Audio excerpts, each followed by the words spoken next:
So you want to hear about the greatest military blunder in the history of the Vordax Imperium? Grab a drink. You'll need it. My name is Commander Praxx Nimble Tongue, former tactical officer of the Grand Vordax Armada and current guest of the Terran Alliance. Guest. Hey, that's what they call prisoners when they're feeling polite. We Vordax had conquered 17 star systems before we encountered Earth. 17. Our mighty warships had reduced countless civilizations to rubble. Our scientists had mastered faster-than-light travel, while humans were still figuring out how to make fire that didn't require rubbing sticks together. Or so we thought. The humans are primitive, our supreme intelligence insisted. Their weaponry is rudimentary. Their defenses laughable. I'm laughing now, trust me. But not for the reasons you might think. Our initial reconnaissance was thorough, or so we believed. We observed their planet for months, scanning their communications, mapping their infrastructure, identifying their leadership. And here's where it all went wrong, so spectacularly, catastrophically wrong. We identified their leaders as those who wore white coats, who operated in large complexes where others brought the sick and injured. These white coats commanded respect. They made decisions about life and death. They had the power to heal or harm. Surely these were Earth's ruling class. Cut off the head, and the body dies, Supreme Commander Draz announced during our pre-invasion briefing. We target their leaders, their doctors, and the humans will crumble.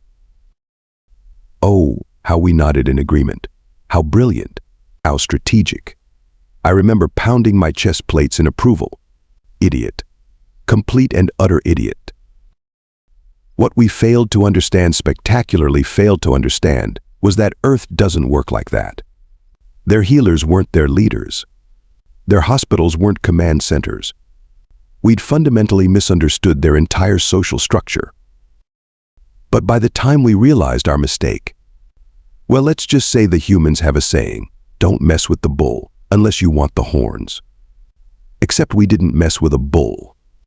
We messed with an entire planet of creatures who, when pushed, transform from peaceful healers into the most terrifying warriors the galaxy has ever seen. And me? I'm the poor fool who gets to tell the tale. The tale of how we attacked Earth's healers and how, in response, they sent their angels of death. Our scout ships hovered silently above human cities for weeks, cloaked in technology that made us invisible to their primitive detection systems. We focused our surveillance on what we believed were their command centers, large, sprawling complexes with the words hospital or medical center emblazoned across them. Places where hundreds, sometimes thousands of humans would enter daily, seeking audience with the white coats.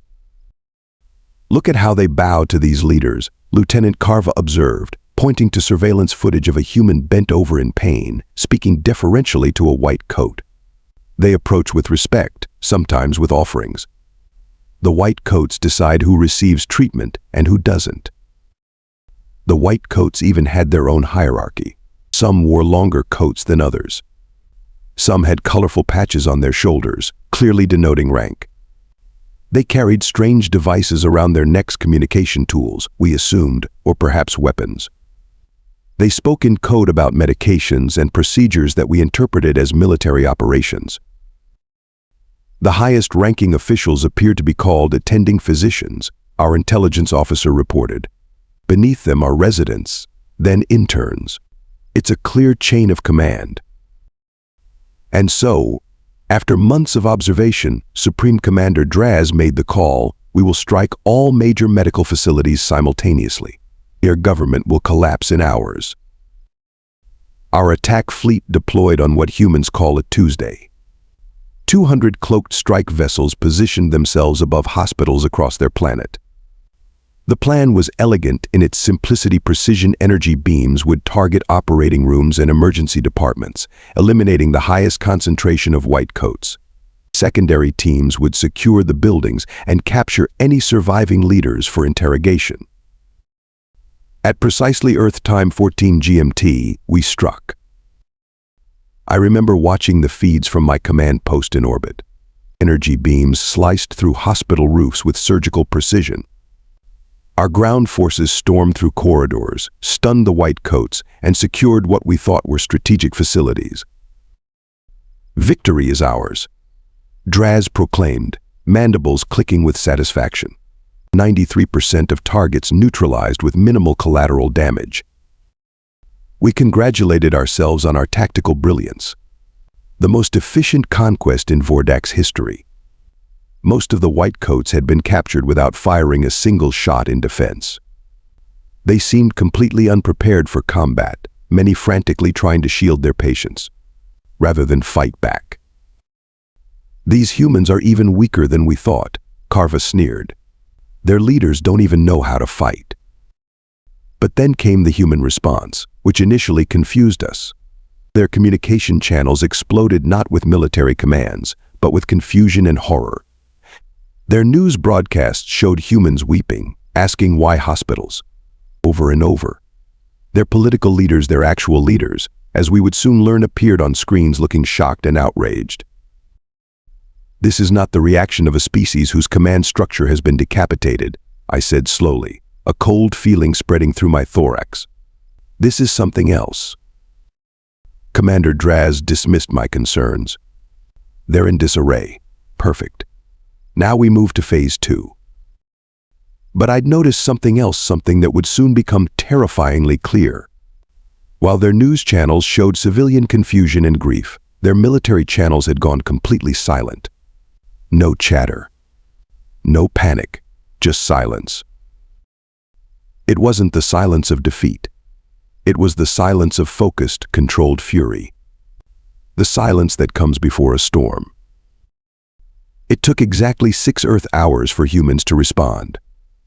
6 hours during which we Vordax congratulated ourselves, prepared our victory speech to the conquered planet, and began planning which Earth resources we would strip first. 6 hours. That's all they needed. The first sign came when our orbital sensors detected massive movements at military bases across the planet. Not chaos, not retreat, but coordinated deployment.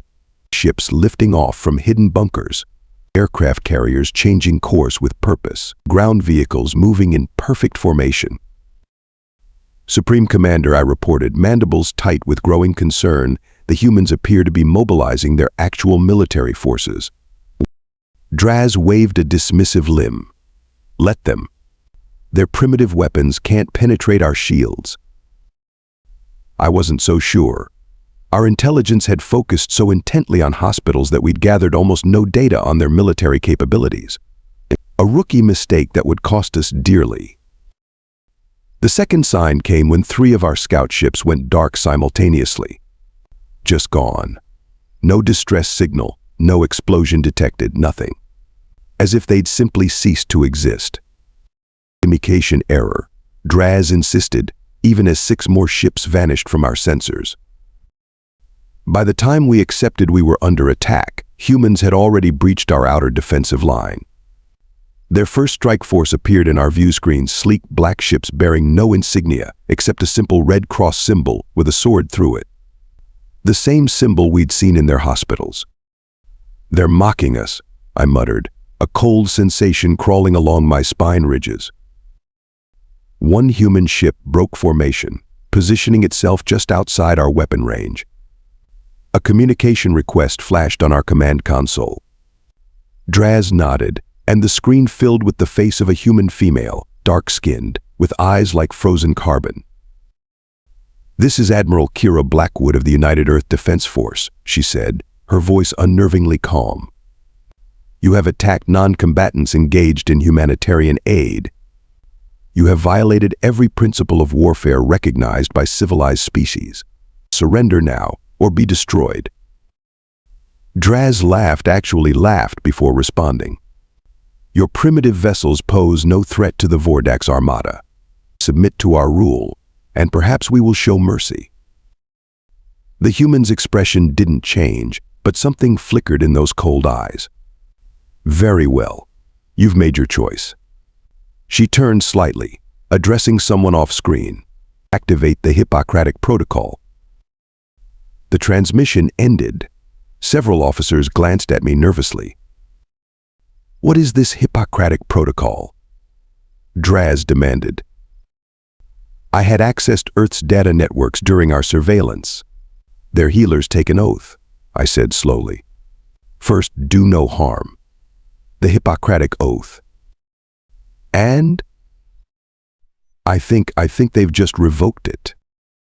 Before the words had left my mouth, proximity alarms blared across the command center. Impossible. No ships had appeared on our sensors. Yet suddenly, 3 human vessels materialized directly alongside our flagship, having somehow bypassed our detection systems completely. Stealth technology beyond our capabilities, our science officer gasped. How did we miss this? Because we were looking at their hospitals instead of their weapons research facilities, I snapped. Intelligence reports flooded in from across the system. Human forces were engaging Vordax ships everywhere, with shocking coordination and firepower. And leading every major assault was a ship bearing Admiral Blackwood's signature.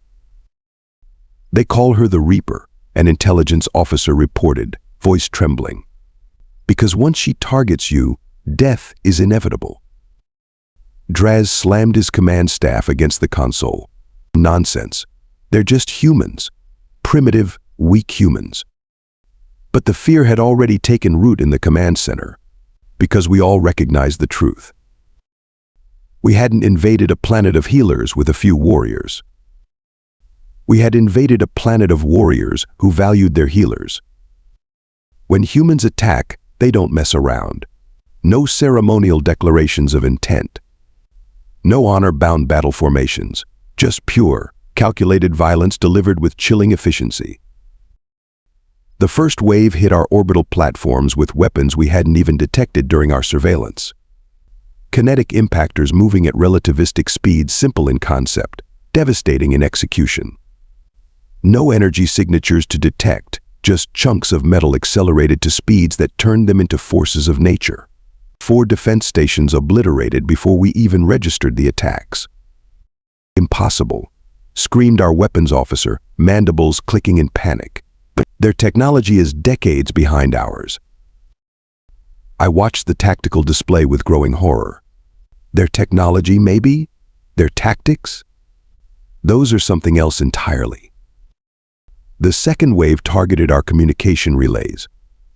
Not with brute force, but with elegant electronic warfare that somehow slipped past our quantum encryption.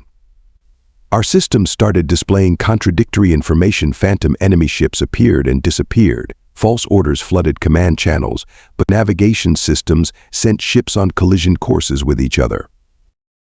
And through this chaos came the transmission that still haunts my nightmares.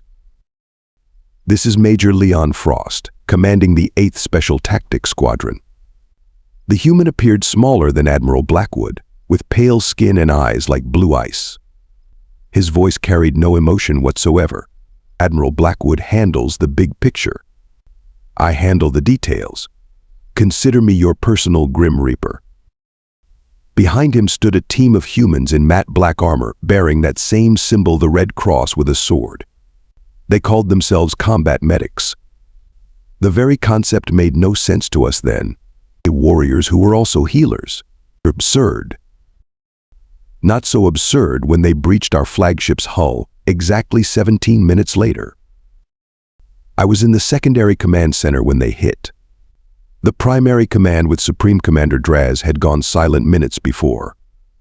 We monitored the combat medics' progress through internal sensors, watched as they moved through our corridors with terrifying precision.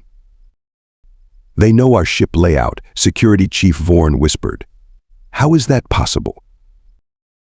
I'd been asking myself the same question until I remembered hospitals. We'd attacked their hospitals, captured their medical data systems. Of course, they'd captured ours in return. They probably knew more about Vordax physiology than some of our own medics by now. The battle in space was going no better. Human ships moved in patterns that defied conventional tactics, using our own formations against us. They didn't have our firepower, but they didn't need it.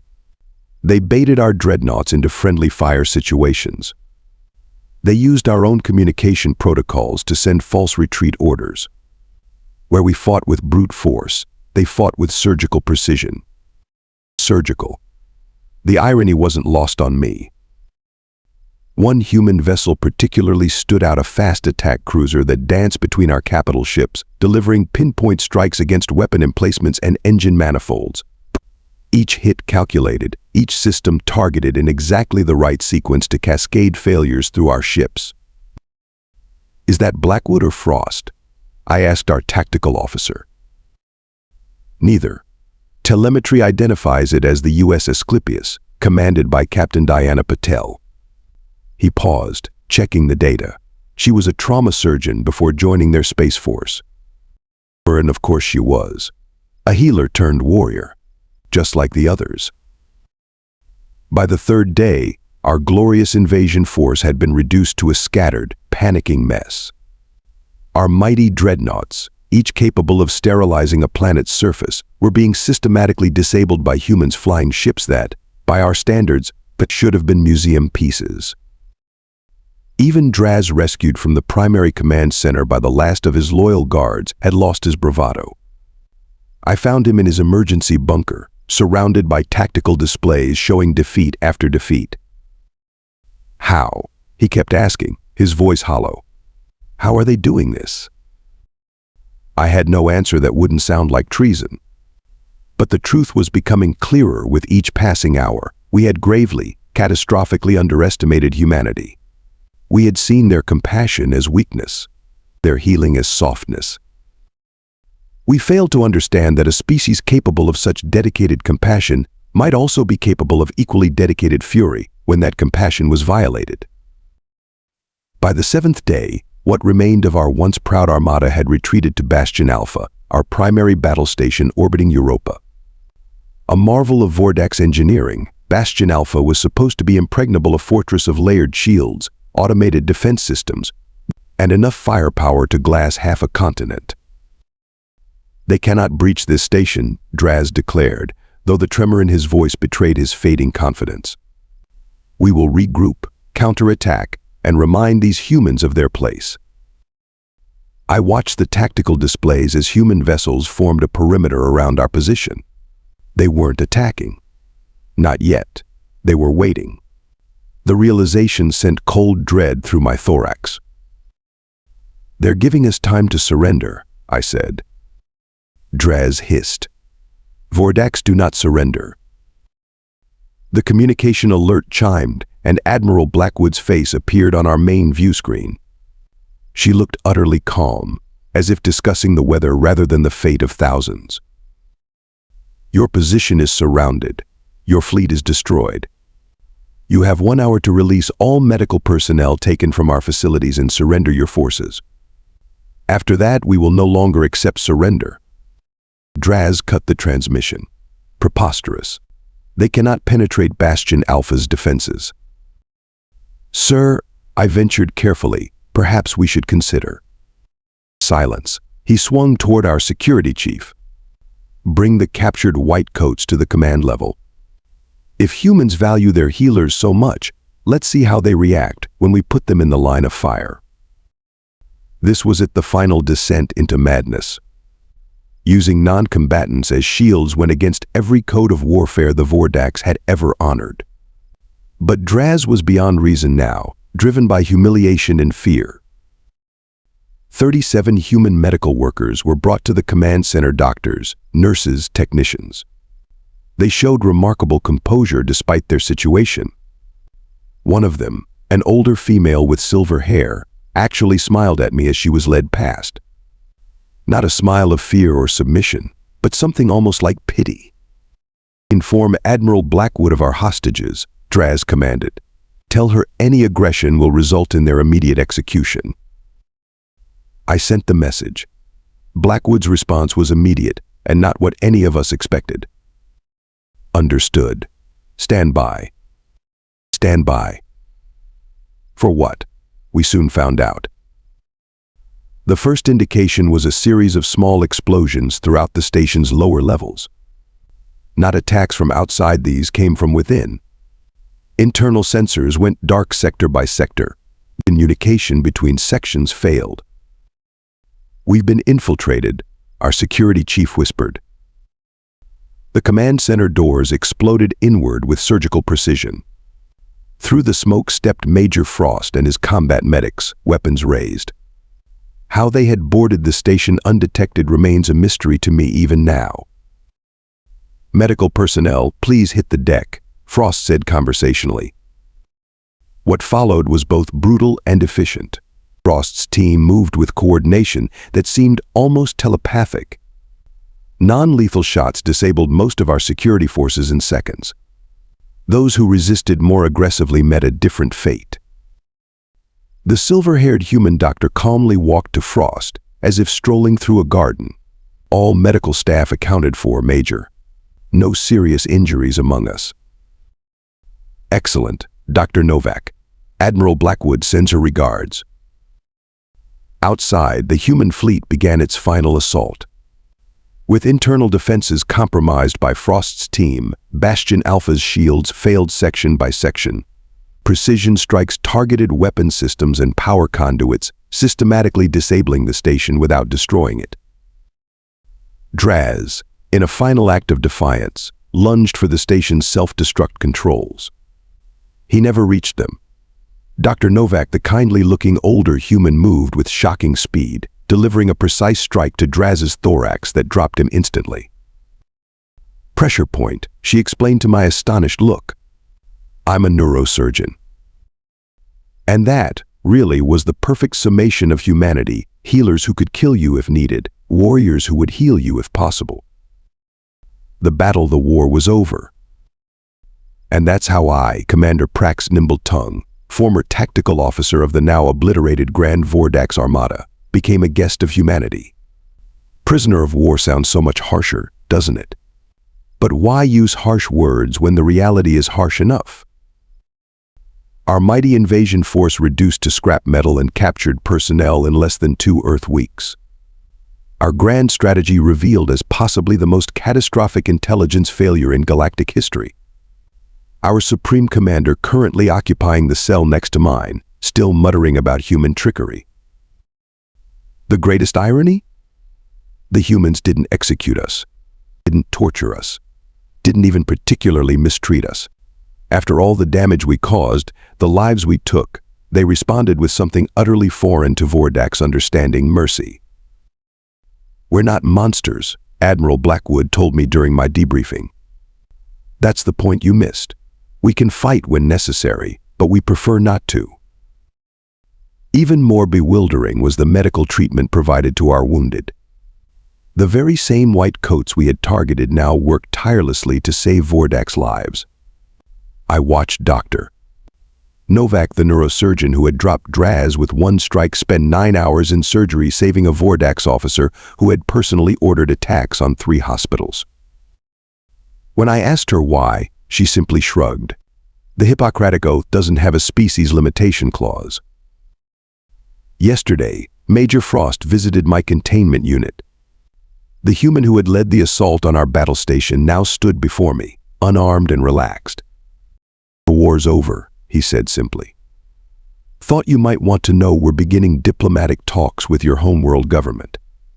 They're eager to distance themselves from this whole misunderstanding." Misunderstanding.